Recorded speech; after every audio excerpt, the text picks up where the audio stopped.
नमस्कार, स्वागत है आपका। मैं हूं आपके साथ सुमित गुप्ता। आप देख रहे हैं महारो राजस्थान। बुलेटिन की शुरुआत में बात कांग्रेस विधायक के बेटे पर गैंगरेप के मामले की। पीड़िता के 164 के तहत बयान कोर्ट में आज दर्ज होंगे। दीपक मीणा पर विधायक पुत्र दीपक मीणा पर दुष्कर्म का केस दर्ज हुआ है। कांग्रेस विधायक जौहरी लाल मीणा का बेटा है दीपक। मामले में एक्शन में राष्ट्रीय बाल आयोग के अध्यक्ष राष्ट्रीय बाल आयोग एक्शन में है। राष्ट्रीय बाल आयोग के अध्यक्ष दौसा आएंगे आज प्रियंक कानून को और केस की प्रोग्रेस रिपोर्ट लेंगे। कांग्रेस विधायक के बेटे पर गैंगरेप का मामला एक्शन में। राष्ट्रीय बाल आयोग के अध्यक्ष आज दौसा आएंगे। दीपक मीणा विधायक पुत्र जिस पर दुष्कर्म का केस दर्ज हुआ है, कांग्रेस विधायक का बेटा है जिस पर गैंगरेप का मामला है। पीड़िता के 164 के तहत आज बयान दर्ज होंगे। राष्ट्रीय बाल आयोग के अध्यक्ष भी दौसा आएंगे प्रियंक कानून को और केस की प्रोग्रेस रिपोर्ट लेंगे। कांग्रेस विधायक के बेटे पर गैंगरेप के मामले में पीसीसी चीफ गोविंद सिंह डोटासरा ने बचाव किया। कहा, केवल आरोप से सच साबित नहीं हो जाता। यदि कोई दोषी होगा तो बख्शा नहीं जाएगा। आरोप तो वैभव पर भी लगे थे, फिर वापस ले लिए गए। पुलिस की जांच में कोई हस्तक्षेप नहीं है, ये कहा गोविंद सिंह डोटासरा ने। और साथ ही कहा, जो भी कोई दोषी है उसे सजा मिलनी चाहिए। आरोप लगना और प्रमाणित होना दोनों अलग अलग बातें हैं।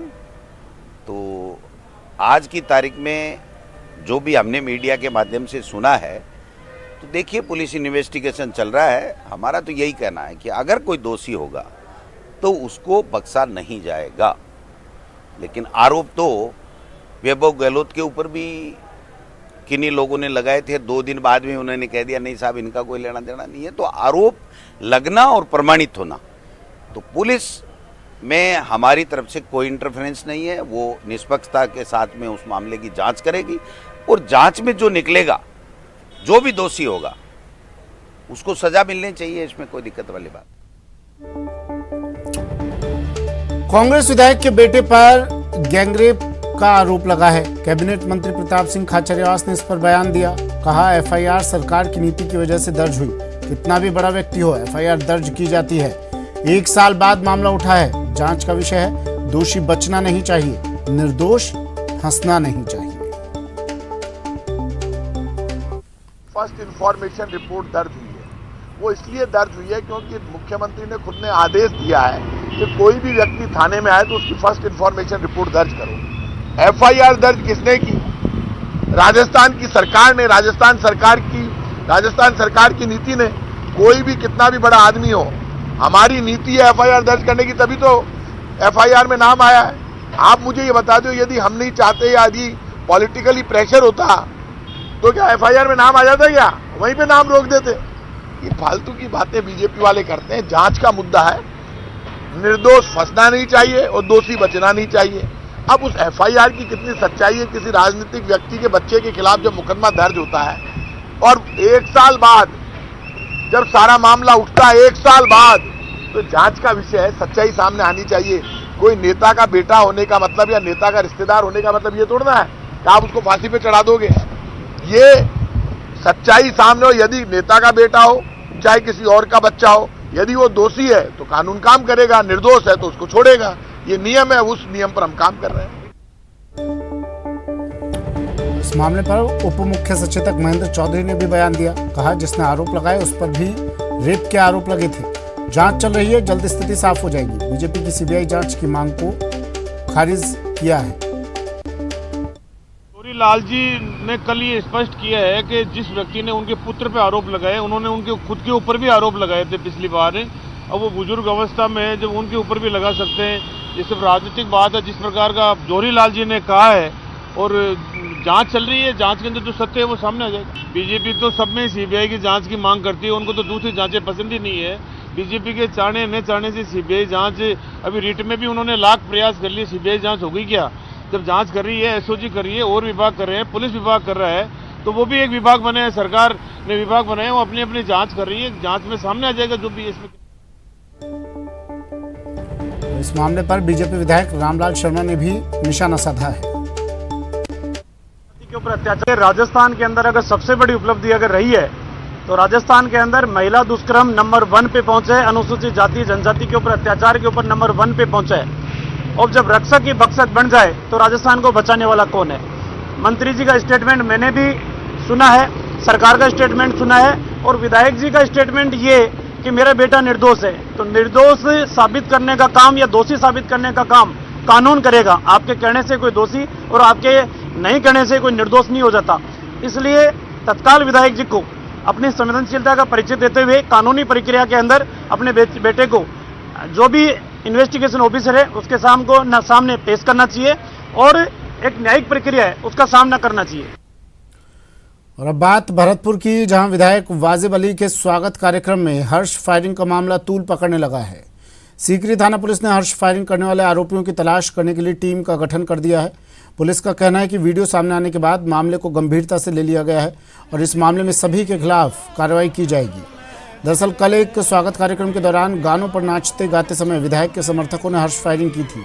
साथ ही गाड़ी पर बैठकर हथियार लहराते हुए भी नजर आए थे समर्थक।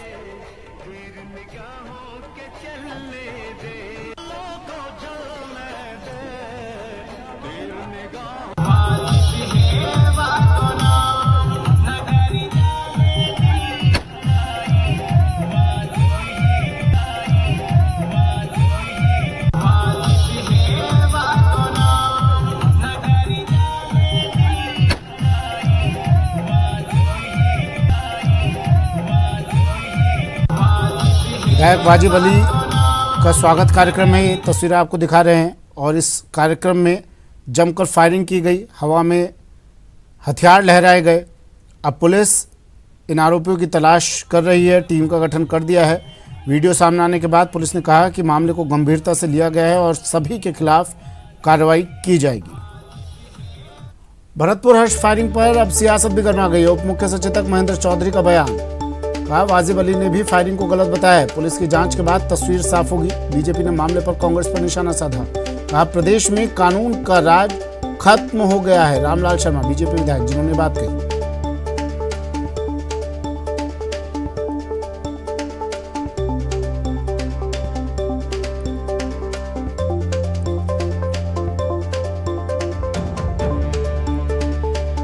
मुख्य सचेतक महेंद्र चौधरी ने कहा कि वाजिब अली ने भी फायरिंग को गलत बताया है और पुलिस हर पहलू को ध्यान में रखते हुए जांच कर रही है। जांच के बाद ही तस्वीर साफ होगी। वहीं रामलाल शर्मा ने कहा प्रदेश में कानून का राज खत्म हो गया है। एक बिल्कुल नौजवान जो पैरों से दिव्यांग था, उसके ऊपर जिस तरह से हमला किया गया, जिस तरह से अपराधियों ने हमला किया है, ये मामला मेरे सामने लाया गया है। मैं इतना कह सकता हूँ, एक भी अपराधी को छोड़ेंगे नहीं। और ये जो अपराधी अपराध करके ये समझते हैं कि हम दिव्यांग व्यक्ति को मार देंगे, किसी को भी कुचल कर मार देंगे, प्लान्ड वे में जो लोग करप्शन में लिप्त है, मुझे पता चला कि ये लोग वहाँ पर इस तरह के लोग हैं जो कि वहाँ पर नरेगा में करप्शन कर रहे थे। जब करप्शन को पकड़ने के लिए अधिकारी पर्वत सिंह वहाँ पर गए और उन्होंने जाकर चोरी पकड़ ली और वहाँ पर पकड़कर उन्होंने उनके खिलाफ कार्रवाई की लिखित में, तो उसके बाद उनको पीटा गया। उसके बाद जब वो वीडियो को उन्होंने शिकायत की तो वो लोग पर्वत सिंह को ढूंढ रहे थे। पर्वत सिंह वगैरह पर जब उन्होंने हमला किया तो वो तो भाग गए। वहाँ पर उनको बचाने के लिए जो बीच में आया, जो दिव्यांग था पांव से, कुलदीप सिंह, उसको जिस ढंग से उन्होंने प्लान्ड वे में, वहाँ के क्रिमिनल्स है, वो भ्रष्टाचार भी करते हैं, बेईमानी भी करते हैं, पाप भी करते हैं, उन्होंने कुचल कर मारा है। सरकार किसी भी कीमत पर ऐसे लोगों को छोड़ेगी नहीं। और ये मानकर चलिए, कुलदीप सिंह जिसकी हत्या हुई है, उसके परिवार के साथ अन्याय हुआ, उस परिवार के साथ हम सब खड़े हैं। और जिन लोगों ने मारा है उनको ये समझ लेना चाहिए, वो कितने भी बड़ी रसूखात रखते हो, कुछ भी करते हो, और जिस ढंग से उन्होंने पाप किया, उस पाप का परिणाम उनको भुगतना पड़ेगा। सरकार उनके खिलाफ सख्त से सख्त कार्रवाई करेगी। ऐसे अपराधियों को किसी भी कीमत पर बख्शा नहीं जाएगा। पेपर के अंदर इस प्रकार का देखा है तो नगर विधायक ने भी इस प्रकार की बात भी सामने वापस कही है कि इस प्रकार की कोई बात है तो गलत है। उन्होंने खुद ने भी अपने वक्तव्य के अंदर ये बात कही है और जांच में सामने आ जाएगा। जो राजस्थान के अंदर बीजेपी ने कांग्रेस पर निशाना साधा। बीजेपी विधायक रामलाल शर्मा ने कांग्रेस को जमकर आड़े हाथों लिया। राजस्थान के अंदर ये पहली घटना नहीं है। राजस्थान में 26 लाख परिवारों के रीट मामले में जो आरोपी है जेल की सलाखों के पीछे जाके है, इसी राजस्थान सरकार के विधायक होली के जश्न के अंदर उनके साथ मनाने का काम करते हैं। इसी सरकार के विधायक जिनके पिलर के ऊपर सरकार टिकी हुई थी, वो विधायक अपने जश्न के अंदर अब हथियार वैध है या अवैध ये भी जांच का विषय है, लेकिन सार्वजनिक तौर के ऊपर हवाई फायरिंग करना और जश्न के अंदर शामिल होना मेरे ख्याल से राजस्थान के इतिहास के अंदर सरकार के नुमाइंदे इस तरीके के कृत्य के अंदर शामिल है।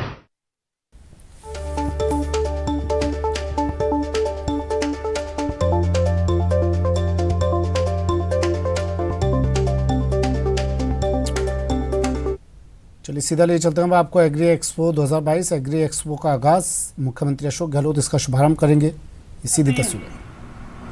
सम्मान्य महादेव सिंह जी खंडेला साहब, खिलाड़ी लाल जी बेरवा साहब, दीपचंद जी खैरिया साहब, बाबूलाल जी नागर साहब, आलोक जी बेनीवाल साहब, सुरेश मोदी जी और इस विश्वविद्यालय के कुलपति प्रोफेसर GH संधू जी, राम सिंह जी राव साहब जो भाई अपने आसलपुर के रहने वाले हैं। माननीय मुख्यमंत्री जी ने इनको वंशावली संरक्षण एवं संवर्धन अकादमी का अध्यक्ष बनाया है। विद्याधर चौधरी साहब, नगर पालिका जोबनेर की चेयरमैन श्रीमती मंजू सिंघी जी,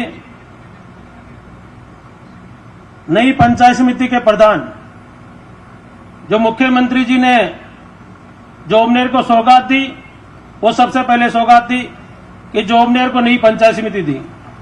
उसके प्रधान शैतान जी खड़े होना जी, शैतान सिंह जी मेहड़ा साहब, ये पहले प्रधान है पंचायत समिति जोबनेर के।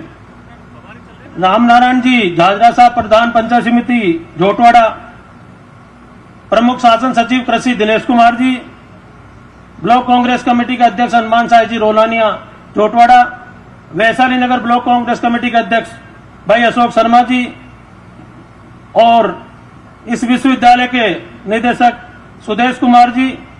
यहां उपस्थित नगर पालिका के सभी पार्षदगण, पूर्व पार्षदगण, सरपंचगण, पंचायत समिति मेंबरान, जिला परिषद के सदस्य, उप जिला प्रमुख मोहन डागर जी, उपस्थित सभी किसान भाइयों, नौजवान साथियों और यहाँ छात्रों छात्राएं भी बैठे हैं, मीडिया के सभी साथीगण।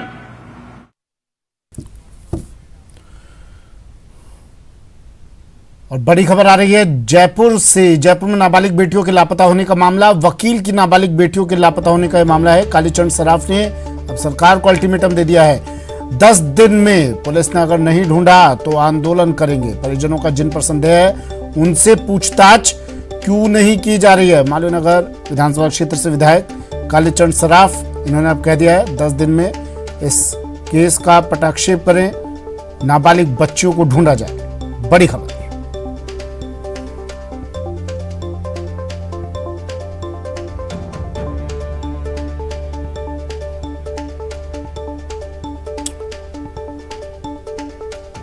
जयपुर में नाबालिग बेटियों के लापता होने का ये मामला है। वकील की नाबालिग बच्चियां जो लापता हैं अब तक, उनका पुलिस पता नहीं चला पाई है।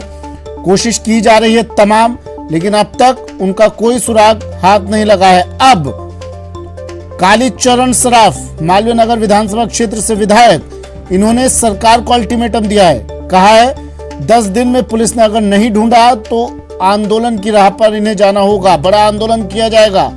और साथ ही उन्होंने ये भी सवाल किया कि जिन लोगों पर परिजनों ने संदेह जताया उनसे अब तक पूछताछ क्यों नहीं की गई। बड़ी खबर जयपुर से। नाबालिग बेटियों के लापता होने का मामला, वकील की नाबालिग बेटियां जिसको लेकर वकील भी सड़कों पर उतरे थे, प्रदर्शन किया था, लेकिन अब तक कोई सुराग हाथ नहीं लगा है। अब विधायक कालीचरण सराफ, बीजेपी विधायक है, बाबूलाल धायल मेरे सहयोगी हमारे साथ फोन लाइन पर जुड़ गए हैं। मालवीय नगर विधानसभा क्षेत्र से विधायक कालीचरण सराफ ने अल्टीमेटम दे दिया है। बाबूलाल, क्या कह रहे हैं कालीचरण सराफ? जी बिल्कुल, विधानसभा में स्थगन प्रस्ताव के जरिए मालवीय नगर विधायक कालीचरण सराफ ने मामला उठाया और कहा कि नाबालिग बेटियों के जो पिता हैं उन्होंने जिन लोगों पर शक जाहिर किया था, संदेह जाहिर किया था, उनसे अब तक पुलिस ने पूछताछ नहीं की है। परिजन जब थाने में जाते हैं तो पुलिस उनको ये कहकर टरका देती है कि आपकी बेटी अपनी मर्जी से गई है, तो पुलिस ऑपरेट नहीं कर रही है और न ही जो संदिग्ध है उनको तलाश करने के लिए ज्यादा सक्रियता दिखा रही है। तो कालीचरण सराफ ने सरकार को और पुलिस को 10 दिन का अल्टीमेटम दिया है, चेतावनी दी है कि अगर 10 दिन में नाबालिग बेटियों को नहीं ढूंढा गया तो वो आंदोलन पर मजबूर होंगे और इस पर वो चुप नहीं बैठेंगे। तो विधानसभा में भी इस मामले की आज एक बार फिर से गूंज सुनाई पड़ी। पहले भी ये मामला जो है विधानसभा में कई बार उठ चुका है, लेकिन अब तक नाबालिग जो बेटियां हैं उनका अभी तक कोई पता पुलिस नहीं लगा पाई है। और पुलिस क्या कह रही है अब इस मामले पर? जी देखिए, पुलिस ने जो जांच टीमें वो गठित कर रखी हैं, तलाशी अभियान तेज कर रखा है। जहां से भी उन्हें सूचनाएं मिली है वहां पर पुलिस भेजी हुई है, टीमें गई हुई, लेकिन हाथ खाली है अभी तक पुलिस के। आला अधिकारी मॉनिटरिंग कर रहे हैं लगातार। इधर वकील समुदाय भी आक्रोशित है, लगातार सरकार पर दबाव बना रहा है। धरना भी दिया गया था, प्रदर्शन भी हुआ था, लेकिन इन सब के बावजूद भी पुलिस अभी तक जो संदिग्ध है उनका पता नहीं लगा सकी है और ये भी पुलिस नहीं पता कर पाई कि आखिर कौन लेके उनको गया है। तो अभी तक पुलिस के हाथ फिलहाल पूरी तरह से खाली है और पुलिस के ऊपर दबाव भी बहुत है इस मामले को लेकर। कोशिश की जा रही है। तमाम जानकारी के लिए बढ़ते अगली खबर की ओर। केंद्र सरकार द्वारा लागू नई सीपीएस पद्धति को लेकर भी किसानों में रोष पनपने के बाद सहकारिता मंत्री उदयलाल आंजना ने केंद्रीय वित्त मंत्री निर्मला सीतारमण को पत्र लिखा, जिसमें उन्होंने नीति में आवश्यक संशोधन और उसे निरस्त करने की मांग की। आंजना ने कहा कि इस साल केंद्र सरकार ने देश के अफीम उत्पादक कृषकों से अफीम उत्पाद प्राप्त करने के लिए सीपीएस पद्धति लागू की है। इस पद्धति से अफीम प्राप्त करने के तरीके को लेकर अफीम उत्पादक किसानों में रोष व्याप्त है। आंजना ने केंद्रीय वित्त मंत्री से मांग की है कि इस नीति में संशोधन या निरस्त कराएं या इस नीति के प्रावधानों की सुस्पष्ट जानकारी किसानों को दिलवाएं, जिससे कि संशय की स्थिति दूर हो सके। नई अफीम की नीति सीपीएस को लेकर किसानों में भारी आक्रोश है। 4 महीने पहले इस नीति की घोषणा की थी। सरकार के भरोसे, डिपार्टमेंट के भरोसे किसानों ने अपनी फसल बो दी, लेकिन आज दिन तक इस मामले में नीति निर्धारण करके किसानों को अवगत नहीं कराया गया कि उनकी फसल का क्या मूल्य नारकोटिक्स विभाग देगा, पोस्ता दाना कैसे निकाला जाएगा, कैसे डोड़ों का रख रखाव होगा, उनका भाव क्या रहेगा, कुछ भी नहीं। केवल किसानों ने नारकोटिक्स विभाग पर भरोसा करके बो दी और आज जब फसल पक के तैयार हो गई है और किसानों को चोरों का डर सता रहा है, जानवरों का डर सता रहा है, फसल मौसम से खराब हो सकती है, लेकिन अभी तक नारकोटिक्स विभाग द्वारा इसकी। कोटा में राष्ट्रीय बाल आयोग की सदस्य रूपाली बनर्जी आज कोटा पहुंची, जहां उन्होंने मातृ एवं शिशु चिकित्सालय जेके लोन अस्पताल का निरीक्षण किया। इस दौरे के दौरान अस्पताल में अव्यवस्थाएं देखने को मिली, जहां अस्पताल में मरीज और उनके परिजन परेशान होते दिखे। साथ ही अस्पताल के अंदर वार्ड में भर्ती एक बच्ची की हालत खराब थी, जिसके परिजन को सिक्योरिटी गार्ड ने उन्हें अंदर जाने से मना कर दिया, जिसके बाद सिक्योरिटी और परिजनों में कहासुनी की हालत बने रहे।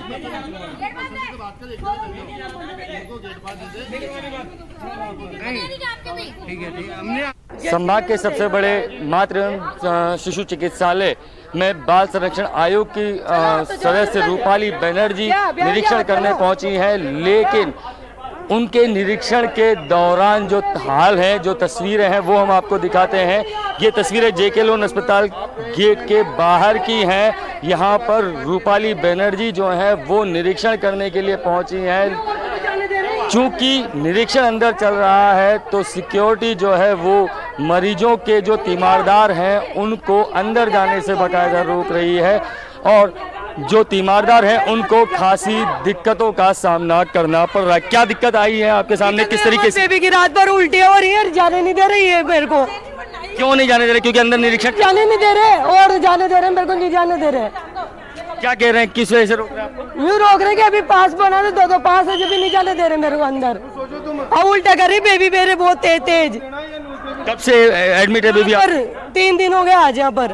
तो हालत में सुधार नहीं है? सुधार नहीं उसका ना, जो रात भर उल्टे कर रही, जो मतलब यूँ कह रहे हैं कि मत जाओ अंदर, क्योंकि अंदर निरीक्षण चल रहा है इस वजह में तो हाँ, जिस वजह से। और कौन कौन है आपके साथ में? बस वो लेडीज के साथ कोई भी नहीं है अंदर, कोई भी नहीं, बच्चे के साथ भी नहीं है, माँ के साथ। तो यहाँ पर जो है अंदर निरीक्षण चल रहा है और लोगों को जाने नहीं दिया जा रहा है, परेशानियों व दिक्कतों का सामना करना पड़ रहा है। भाई किस तरीके की दिक्कत का सामना करना पड़ रहा है, क्यों नहीं जाने दे रहे हैं आपको अंदर? मेरे पास एकदम अभी मेरे पास फ़ोन आया अंदर से, मेरी वाइफ का, वो उसी के लड़की हुई है परसों, एकदम उसका फ़ोन आया अभी मेरे पास। ये मेरी सासू जी है जो अंदर थे, इनको 8:30 बजे से बाहर निकाला हुआ है। उसी ने मेरे पास फ़ोन करके बोला मेरे को कि क्या नाम है, बच्ची की ज़्यादा तबीयत खराब होगी, जांच कराने के लिए बोल रहे हैं ये लोग, आ जाओ आप यहाँ। मैं आया, आने की वजह यही है कि निरीक्षण चल रहा है अंदर। अब मेरे को वो पता नहीं अंदर क्या चल रहा है, वो अपन को पता नहीं। तो आपको भी अंदर जाने से रोका जा रहा है? रोका जा रहा है ना, लेडीज़ को भी नहीं जाने दे रहे।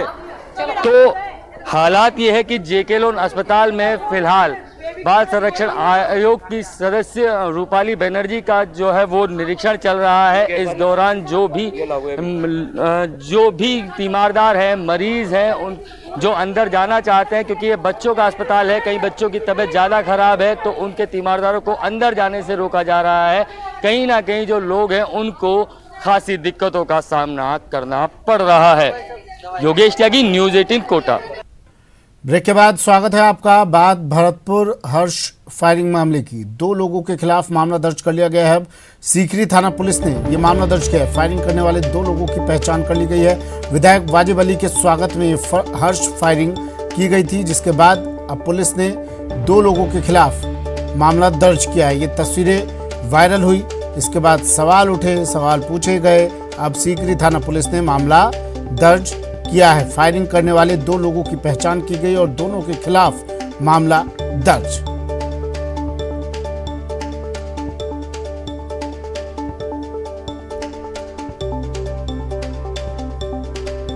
भरतपुर हर्ष फायरिंग मामला। विधायक वाजिब अली के स्वागत में फायरिंग की गई, तमंचे लहराए गए, हवा में तमंचे लहराए गए और खोलकर फायरिंग की गई, जिसके बाद वीडियो वायरल हो गया। और ये देखिए आप, हाथ में इन्हें बंदूक पकड़े हुए, तमंचे पकड़े हुए ये लोग अपनी दबंगई दिखा रहे हैं स्वागत की आड़ में, विधायक साहब के स्वागत की आड़ में। दीपक पुरी मेरे सहयोगी भरतपुर से फोन लाइन पर जुड़ गए हैं। दीपक, अब ये लोग स्वागत कर रहे थे या दबंगई दिखा रहे थे, ये सारा मामला संज्ञान में तो विधायक साहब के भी होगा?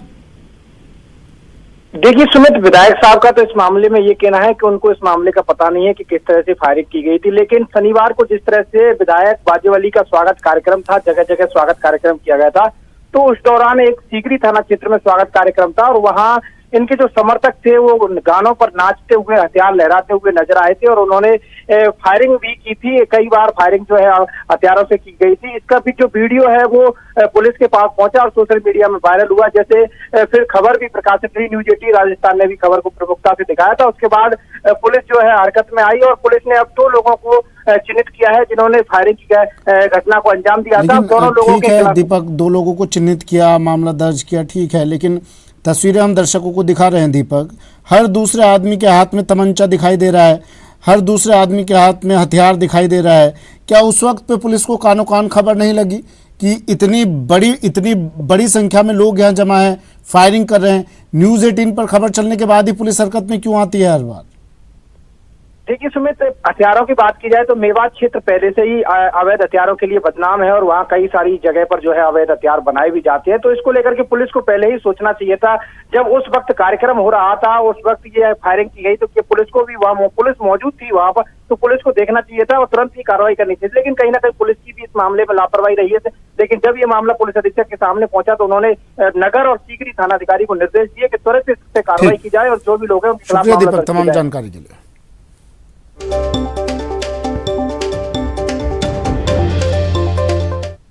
महंगाई पर कांग्रेस का वार। महंगाई को लेकर प्रदेश भर में प्रदर्शन करेगी कांग्रेस। सड़क पर उतरेंगे कांग्रेस से जुड़े तमाम संगठन। 31 मार्च को कांग्रेस से प्रदर्शन करेगी।